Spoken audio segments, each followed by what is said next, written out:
The arrival and the mission. Kale drifted through the endless silence of space inside his vessel, a dark silver craft that moved faster than light itself. He had crossed hundreds of star systems, yet this journey felt heavier than any before. He was not a traveler, not a merchant, not an explorer. He was a judge, chosen by the Galactic Council to decide the fate of entire worlds. This time, his task was unlike any other, for his destination was a small blue planet the Council considered dangerous. Earth. The reports he had studied were grim. For centuries, humans had fought wars among themselves, poisoned their skies and oceans, and built weapons capable of ending all life in a single strike. The Council feared that if left unchecked, humanity would one day spread its violence to the stars.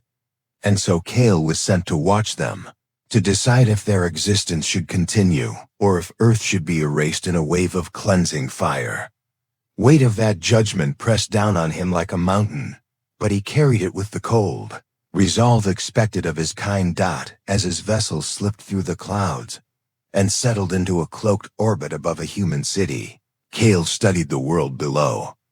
With sharp, glowing eyes, he had been told to remain unseen, to walk among them in silence, and to watch without interference.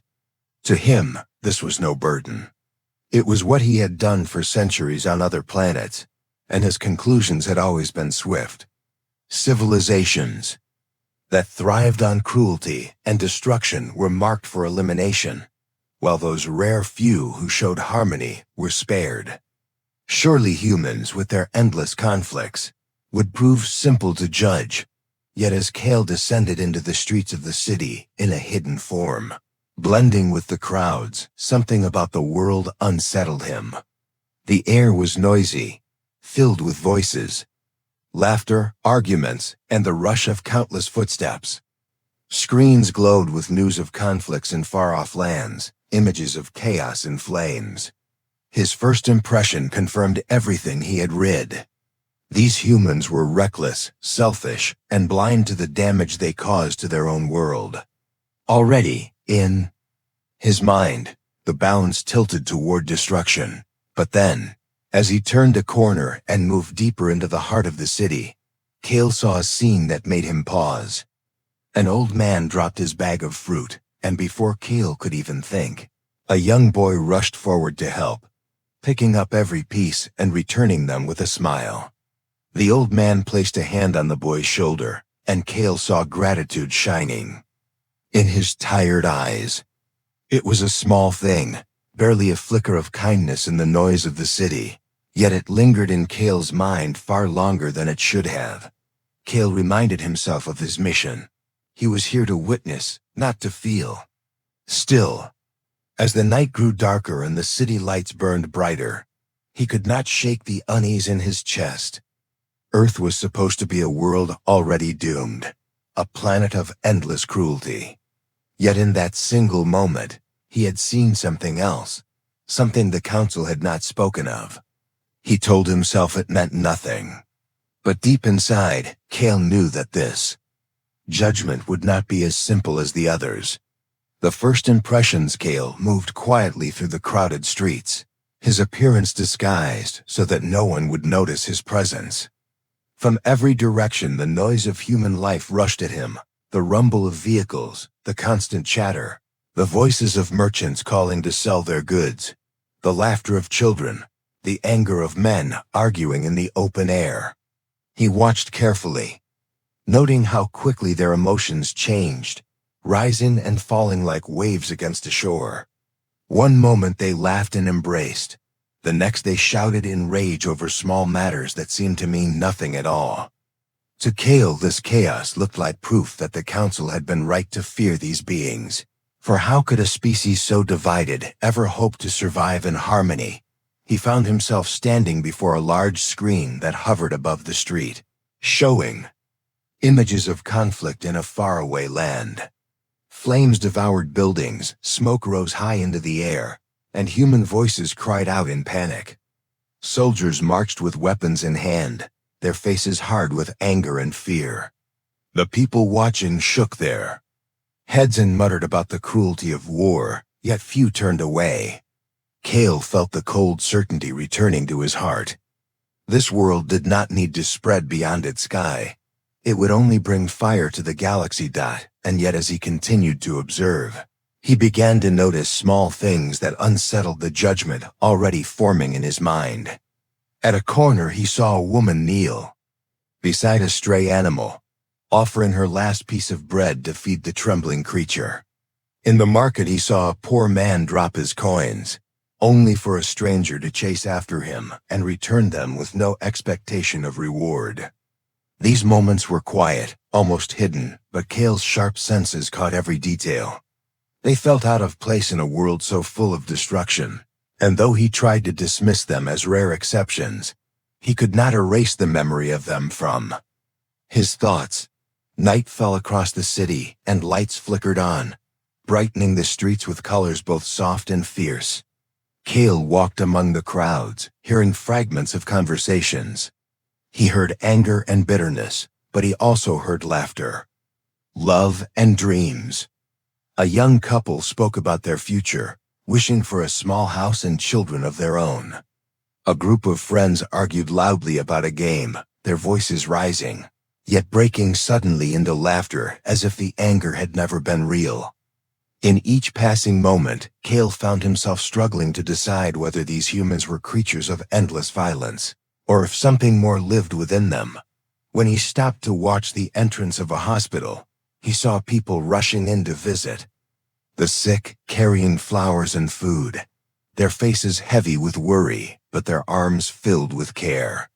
He stood silently, feeling something he had not expected, a strange weight that was not anger or certainty, but doubt. For the first time in centuries, Kale was not sure what judgment he would give. The Council's records had shown humans only as destroyers, but what he had seen with his own eyes told a different story, one far more complex than any report could capture. As he returned to the shadows, the city alive with both beauty and cruelty around him, Kale realized that his mission would not be simple. If he judged only their wars, Earth would already be lost. If he judged only their compassion, Earth would be safe. But to judge fairly, he would need to look deeper, to see what humans became when tested beyond the ordinary struggles of daily life. And though he did not yet know it, that test was already close at hand. The human dilemma. The following day, the city awoke to bright sunlight, and Kale moved again through its streets, watching as life unfolded around him. He had expected to find more proof of human selfishness, but instead what he found was something different, something he had not witnessed. On other worlds he had judged. There was a strange energy in the way people lived, a mixture of struggle and hope, as though every day they walked a fine line between ruin and renewal. He was beginning to feel that the humans were not as easy to measure as the Council had made them appear. Yet the moment of true revelation did not come in a quiet street or a marketplace. It came suddenly, crashing down upon the city in the form of disaster. Without warning, the ground shook beneath his feet, and the air filled with a deafening roar of collapsing stone and metal. A tall building, weakened by poor construction and heavy storms, had begun to crumble. In a matter of heartbeats, its walls folded inward. Glass shattered, and clouds of dust rose into the sky as the structure fell. The screams of men, women, and children pierced the air, and the city that only moments before had been full of chatter and laughter was now drowned in chaos. Kale stood still at first, his instincts telling him to observe and nothing more. For his mission demanded he remain hidden and distant, but as the dust cleared, what he saw froze him in place. Dozens of humans ran toward the ruins, not away from them. With bare hands they pulled at heavy stones, ignoring the blood that flowed from their own cuts and bruises. Some shouted for help while others crawled into narrow spaces where the building had caved in, searching for those trapped inside. Mothers screamed the names of their children. Fathers tore at the rubble with desperate strength. Strangers lifted beams together as if bound by unseen threads of unity. Kale had seen many civilizations face disasters, yet on most worlds beings had saved only themselves. Here, humans rushed into danger not for their own lives, but for the lives of people they did not even know. Kale's chest tightened as he watched a young woman press her ear to a broken wall, listening for voices within. When she heard a faint cry, she called to others, and within moments a small group formed around her. Together they lifted heavy debris until their muscles trembled, and at last they freed a boy covered in dust, his tiny body trembling but alive. The crowd erupted in cheers, not of victory, but of relief. The boy was carried out into the arms of strangers who held him close, as though he were their own. Kale felt a sensation stirring inside him that he had not known in centuries of judgment, a feeling he struggled to name but which burned stronger with every passing moment. He moved closer, hidden among the survivors, and everywhere he looked, he saw sacrifice. A man with a broken arm refused treatment until the child beside him was carried to safety. A group of workers formed a chain to move rubble faster, their voices calling encouragement to each other. An old woman knelt beside a stranger and wiped dust from his face while whispering words of comfort. In the middle of destruction, there was no division, no talk of wealth, race, or origin. There was only the shared will to save as many as possible. Kale felt the rules of his mission slipping away. He was meant to judge, not to feel, and never to interfere. Yet watching these humans risk everything shook his certainty. They were flawed, yes, violent and careless at times, but they were also capable of a unity so fierce that it defied every expectation. He remembered the council's words about their danger to the stars, but in this moment, Kale wondered if perhaps the council had not seen the full truth. Perhaps they had chosen only to see the cruelty and ignored the compassion that lived alongside it. As night fell over the broken city, the rescue continued by torchlight and electric lamps. Kale stood among them, still cloaked, but in his mind a storm had begun. His judgment, once sharp and unshakable, was now clouded by doubt. For the first time in his long existence, he was afraid of making the wrong decision, afraid that if he condemned these people, he might erase something rare and precious from the universe. He had come to Earth expecting to see only destruction, but instead he had witnessed sacrifice and hope. And though he would not admit it aloud, Kale knew that his heart had begun to change. The confrontation, through the smoke and dust, Kale remained among the humans as the night dragged on, and with each passing hour he felt the barrier between observer and participant breaking down inside him. His training and his duty told him to remain unseen, to only gather evidence for judgment, but his heart pulled him toward the cries of the wounded. He could no longer deny the strange weight building inside his chest, a weight he had not felt on any other mission. He had judged countless worlds before. He had watched species destroy themselves. He had marked entire civilizations for extinction without hesitation, but never once had he felt the need to reach out and act. Yet here, standing among broken walls and desperate faces, the urge to help grew stronger than the voice of command inside him. It happened suddenly when a fresh tremor shook the ruins and a section of stone fell, pinning a small group of survivors.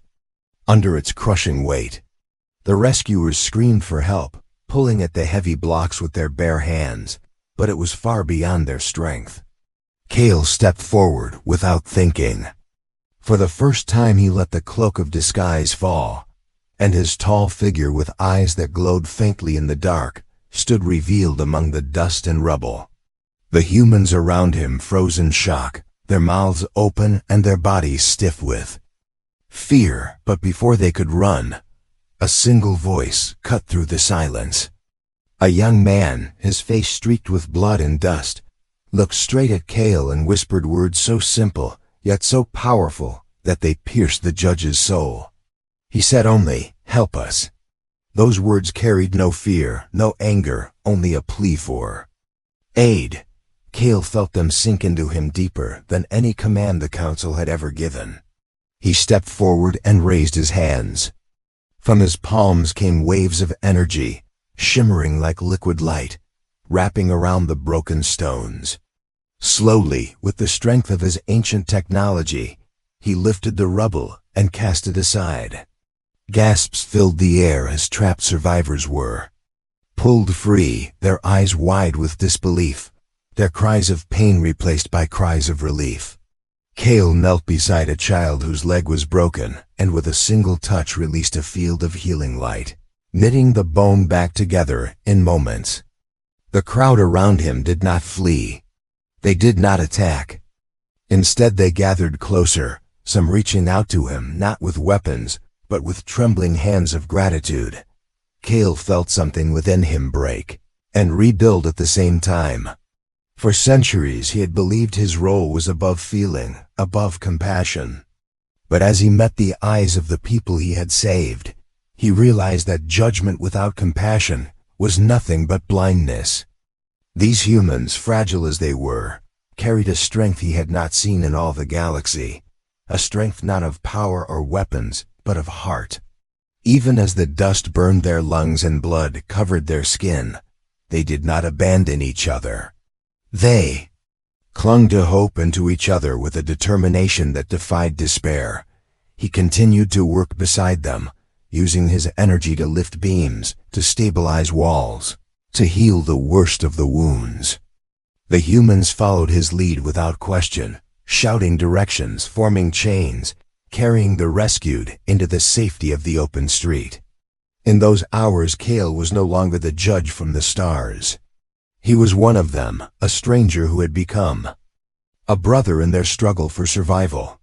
When at last the fires began to die and the rescuers gathered together in exhaustion, they looked at him not with fear but with awe, as if they understood that he was something beyond human, yet still bound to them by the same thread of compassion.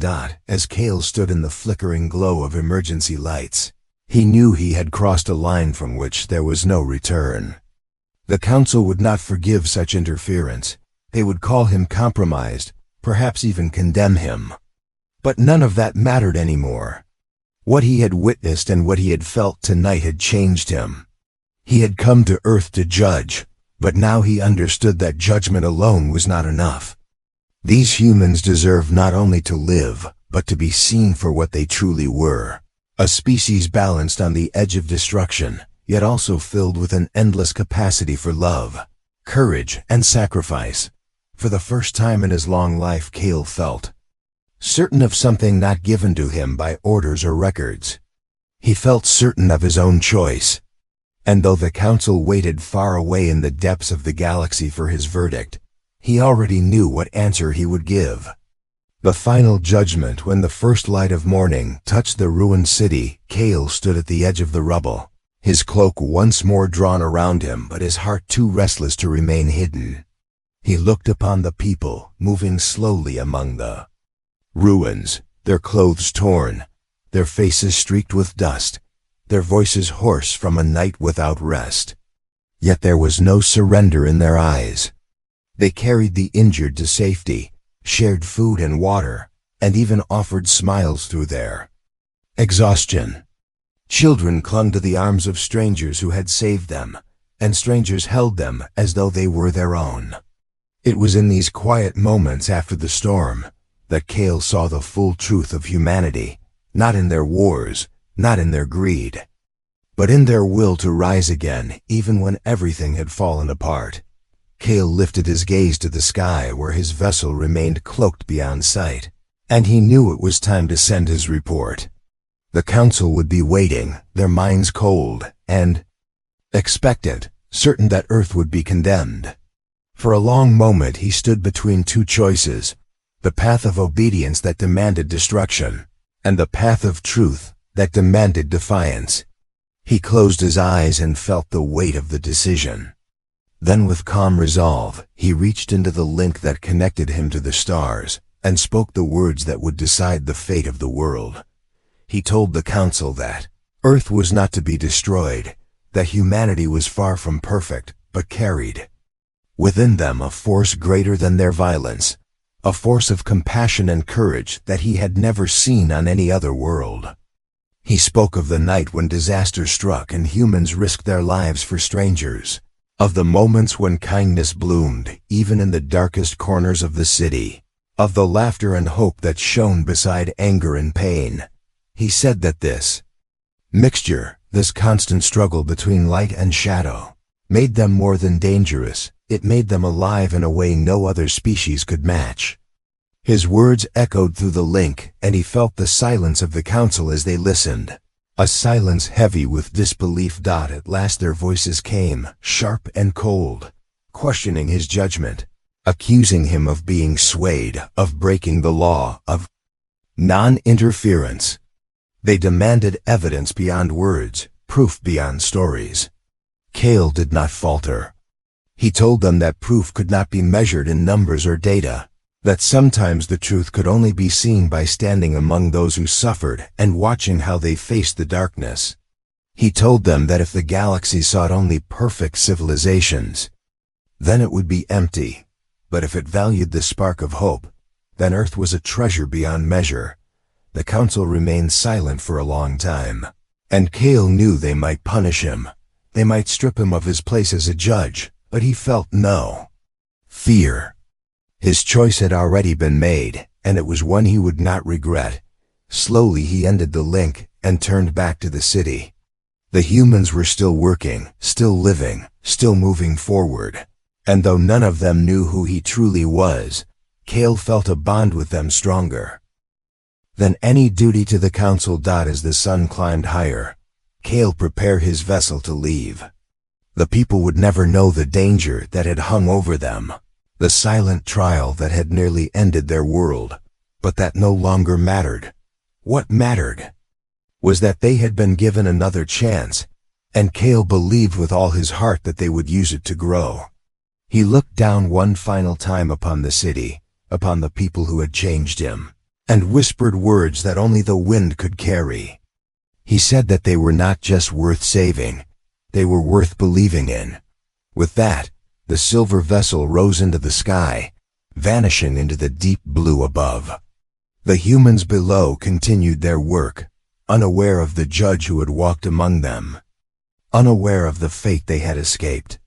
Kale disappeared into the stars, but his decision remained, a choice that would echo across the galaxy, a choice that proved that even in a world filled with flaws, humanity's light could still leave a traveler from the stars speechless. The end.